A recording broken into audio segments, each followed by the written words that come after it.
ગાંધીધામના પડાણાના અરુણ ઝરુ નામના યુવકને સિમરન સાથે સંબંધ થયો હતો. કટકે રૂપિયા 1 કરોડ રૂપિયાની રકમ ખંખેરી લીધી. તે ગુનામાં ગાંધીધામ બી ડિવિઝન પોલીસે મુંબઈથી આ સિમરનની ધરપકડ કરવામાં આવી છે.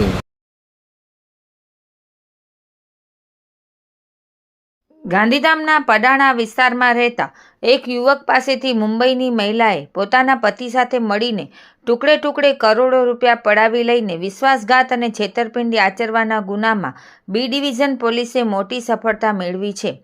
ગાંધીધામ બી ડિવિઝન પોલીસે આ ગુનામાં 35 વર્ષીય આરોપી સિમરન ઉર્ફે અફસાના ગાયકવાડની ધરપકડ મુંબઈથી કરી છે. આ ગુનામાં સિમરનના પતિ કૈલાસ ગાયકવાડને અગાઉ જ પોલીસે ઝડપી લીધો હતો.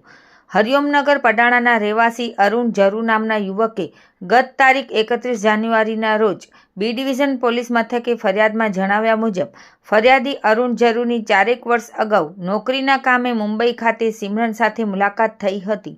તેમની વચ્ચે શારીરિક સંબંધો બંધાયા હતા અને યુવક તેને વાપરવા પૈસા પણ આપતો હતો. અરુણે સિમરનને ગાંધીધામ બોલાવતા સિમરને પતિ કૈલાસનો નંબર આપી વાત કરવા જણાવ્યું. કૈલાસે પત્નીને ગાંધીધામ મોકલવા માટે એડવાન્સમાં 25,000 રૂપિયા માંગ્યા, જે ફરિયાદીએ ઓનલાઈન ટ્રાન્સફર કર્યા.